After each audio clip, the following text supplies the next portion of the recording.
State Senator Michael Holmstrom. So good morning to you, Senator. Happy New Year. I mean, the federal government now getting involved. FBI Director Kash Patel promising additional support to crack down on these daycares and other purported fraudulent businesses. I mean, I know Minnesota. It's a beautiful state with great people. This is a huge black eye, and it falls to Governor Tim Walz. It absolutely does. Happy New Year. It is the year that we get Tim Walz out of office and Minnesota finally turns red. Yeah, absolutely. So let's go back to Nick Shirley. So he's that 23-year-old in this now mega viral video. I mean, he may have blown this story wide open. It's got, hundreds of millions of views on it right now.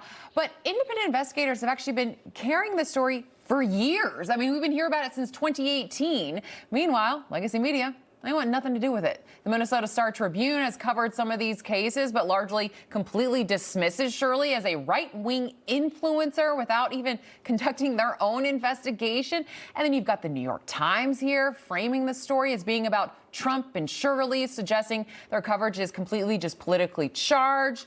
I've heard people say that Trump sent Shirley there just to try to hurt the Somali community. I mean, sir, how frustrating is it to see local and national media just completely dismissing this massive story?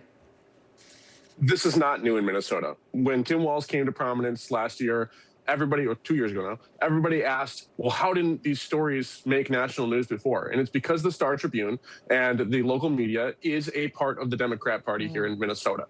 It's not surprising that the Star Tribune did that. They actually just put out a year-end report of 2025 of all the big stories, and fraud didn't even make the list.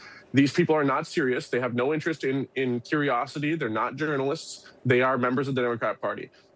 We're looking at the Quality Leering Center, and they see no problem with that. They ask no questions. They go, well, why would that mean man go there and ask questions? Because they failed. If they want questions to be asked on their terms, they should do an investigation. But they don't want to because it makes their friends look bad. Yep. Yeah, Senator, I mean, to make matters worse, I mean, not only did $9 billion potentially get basically stolen from taxpayers due to fraud, then you've got the Democrats, the left, covering it up. And now, to make matters even worse, you've got the manager of one of these local daycares saying his center was vandalized after Nick Shirley's video. Take a listen to this. Today, I want to talk about what happened yesterday. The suspect came in from the back, broke in from the back kitchen. Our office doors was broken into as well. We saw that, unfortunately, there was important documentation, enrollment of the children, and also employee documentation that was gone.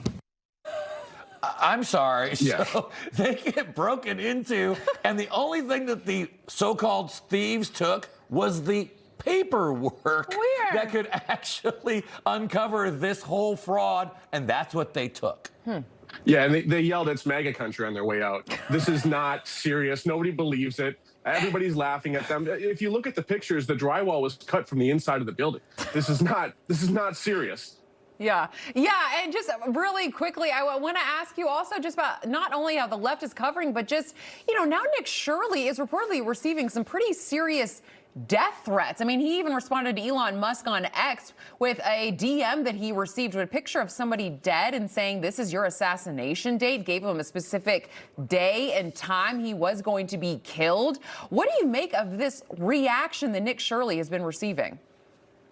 It doesn't surprise me. So this is something that we've been seeing across the country. I have friends that were part of the swatted issue earlier this year. Whenever somebody is effective, and especially whenever they're effective on waste, fraud, and abuse, Elon Musk was 100% right about this in this country. Whenever someone makes ground in here, they get death threats. They get serious death threats. They get swatted. They get retaliation. Nick Shirley is over the target, and that's the reason they're targeting him right now. I saw that post. It was disturbing.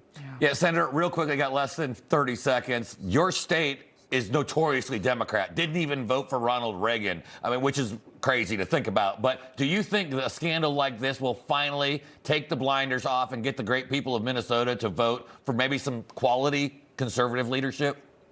Without question, we're only the minority by one vote in the legislature. This is the year that Minnesota turns red. All right. Hopefully. Fingers crossed, sir. Michael Holmstrom, thank you so much for joining us this morning. Information. Truth. is freedom. Is Newsmax. It's real news for real people.